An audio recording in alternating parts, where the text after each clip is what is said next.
Assalamualaikum warahmatullahi wabarakatuh. Leksam bedaskan. Perkenalkan, nama saya Revan Iksan Nugraha, perwakilan dari SMP Negeri 3 Ibun. Di sini saya akan membacakan sebuah cerita pendek dari hasil karya saya sendiri yang berjudul Senandung Takbir di Tanah Rantau. Mentari pagi di tanah rantau terasa begitu hangat. Sehangat pelukan rindu yang menggebu di dada. Bagi Andi, mahasiswa rantau asal Yogyakarta, Idul Fitri tahun ini terasa berbeda. Tak ada gemuruh takbir dari masjid dekat rumah. Tak ada aroma opor ayam yang menggoda selera.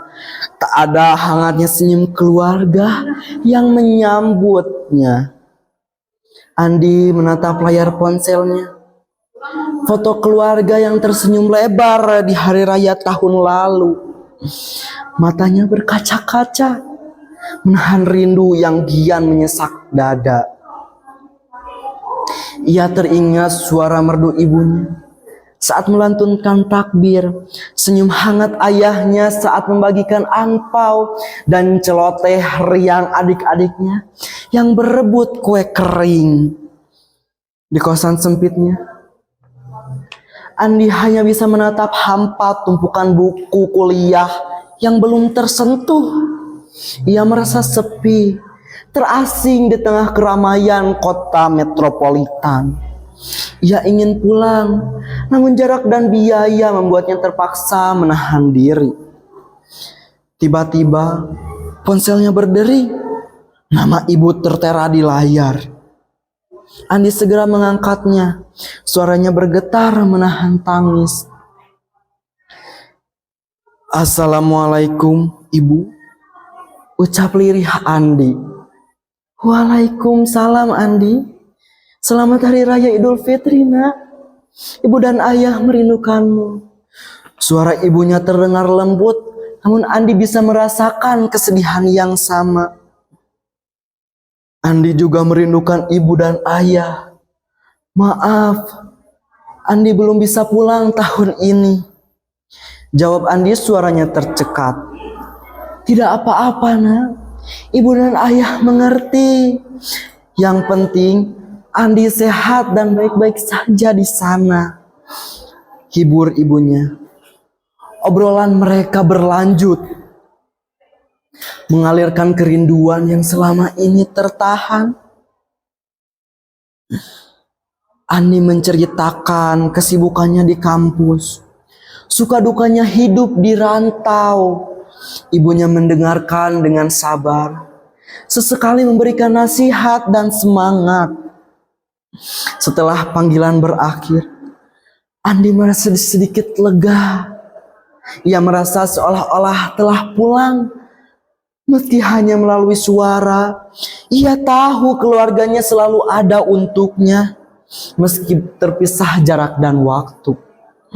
Andi kemudian memutuskan untuk keluar kosan. Ia ingin merasakan suasana Idul Fitri di kota ini.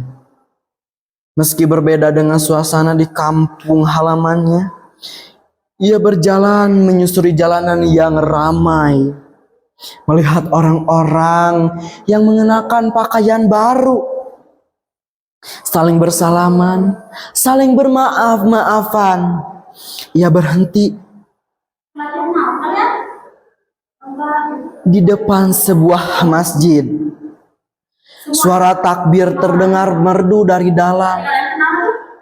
Andi ikut larut dalam lantunan takbir, merasakan kedamaian dan kebersamaan yang selama ini ia rindukan. Setelah sholat Id selesai, Andi berkenalan dengan beberapa orang yang juga merayakan Idul Fitri di tanah rantau. Mereka berasal dari berbagai daerah dengan latar belakang yang berbeda-beda. Namun mereka memiliki satu kesamaan, yaitu kerinduan yang selama ini ia rindukan. Mereka kemudian memutuskan untuk merayakan Idul Fitri bersama. Mereka saling berbagi makanan, cerita, dan tawa. Andi merasa hangat, seolah-olah ia menemukan keluarga di tanah rantau. Di hari raya itu, Andi belajar bahwa Idul Fitri bukan hanya tentang pulang kampung dan berkumpul dengan keluarga. Idul Fitri adalah tentang kebersamaan, saling memaafkan, dan berbagi kebahagiaan dengan sesama. Ia juga belajar bahwa keluarga tidak selalu tentang hubungan darah, tapi juga tentang hubungan hati. Malam harinya, Andi kembali ke kosan dengan hati yang lapang.